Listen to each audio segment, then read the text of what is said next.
आप देख रहे हैं LN न्यूज।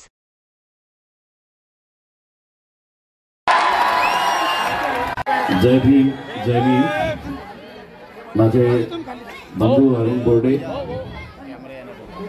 रमाकांत जी, इथे उपस्थित सगळे माझे बंधू भगिनी,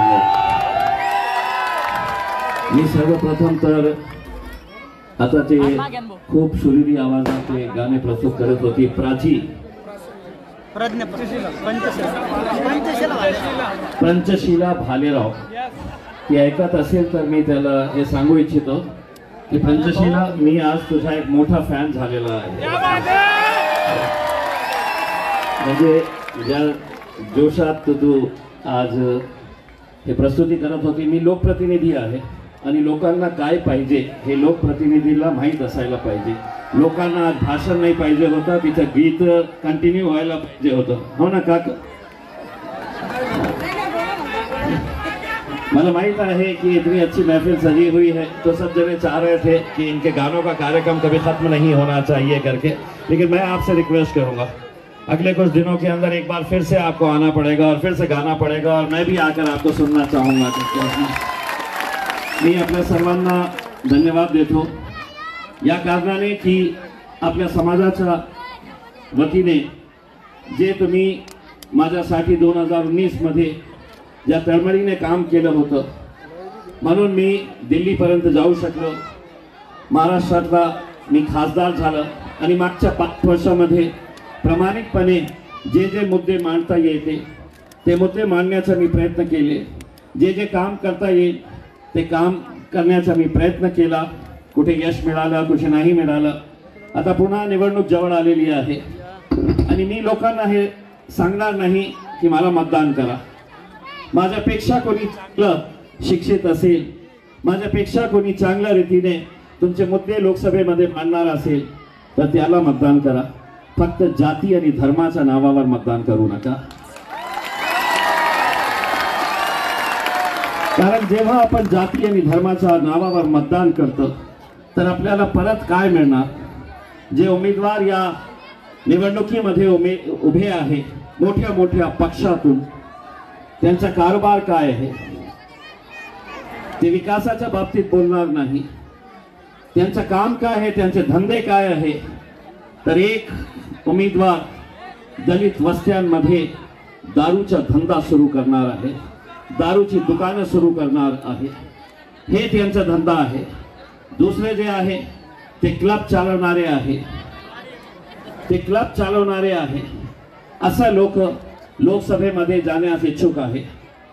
काहीतरी शिक्षणाची पात्रता असायला पाहिजे।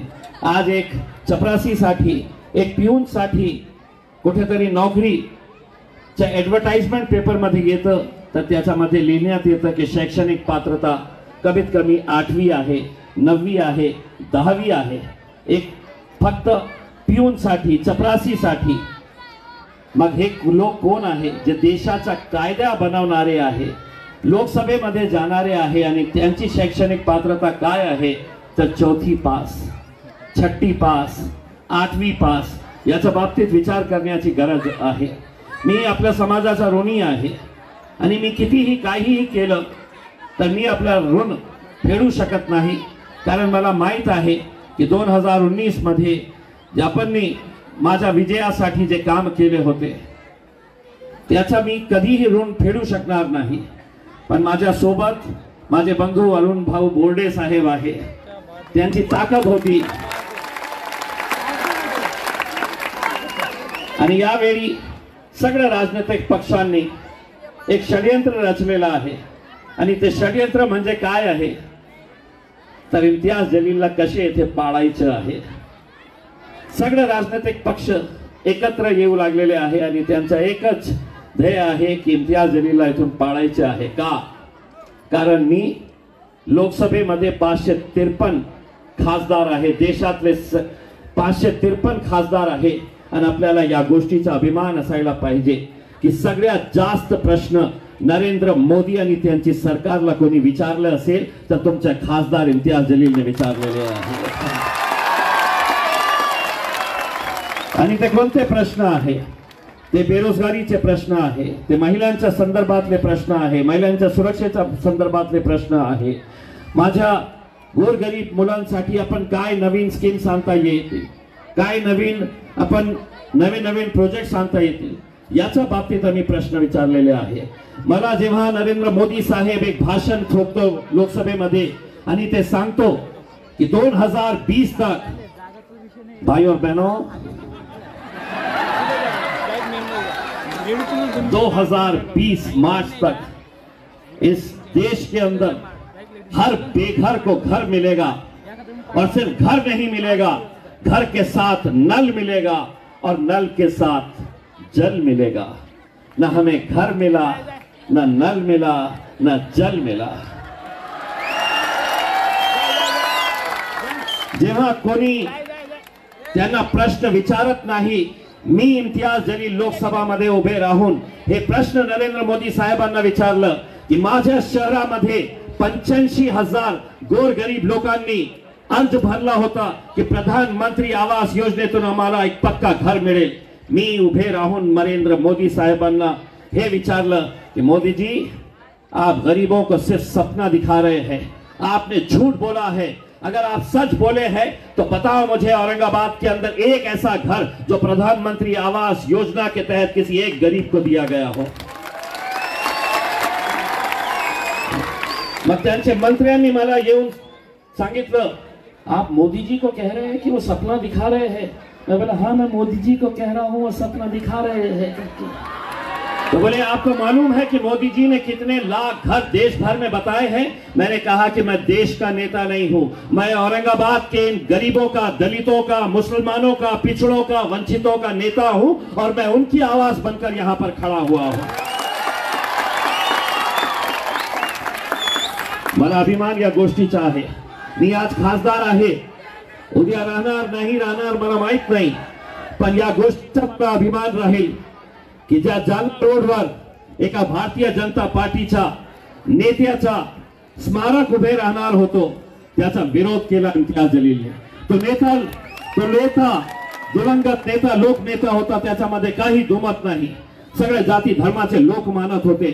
पण मी हे विरोध करण्याचं कारण हे होता की मी म्हटलं या शहराला स्मारकाची गरज नाही आहे, चांगला सरकारी अस्पतालची गरज आहे आमच्या शहरामध्ये. कोणीही ऐकत नाही होते. मग कोर्टामध्ये एक जनहित याचिका मी फाईल केलेली आहे, आणि त्या जनहित याचिकामुळे ज्या जालना रोडच्या दूध डेअरीवर एका नेत्याचा स्मारक उभे राहणार होते, मला अभिमान आहे हे सांगण्याचा की आज त्याच ठिकाणी 400 खटांच्या हॉस्पिटलचं काम सुरू आहे. 400 बेडचं हॉस्पिटल. ते कुणासाठी? तर हे तुमच्यासाठी आहे. मी राहणार नाही राहणार मला माहित नाही आहे, पण सगळ्यात जास्त त्याचा उपयोग कोण करणार आहे? सगळ्यात जास्त उपयोग, सगळ्यात जास्त गोरगरीब लोक कोणत्या समाजात मिळते? ते दोघं समाज आहे. हे याचा समाज आहे आणि एक माझा समाज आहे. एक दलितांचा समाज आहे, एक मुसलमानांचा समाज आहे.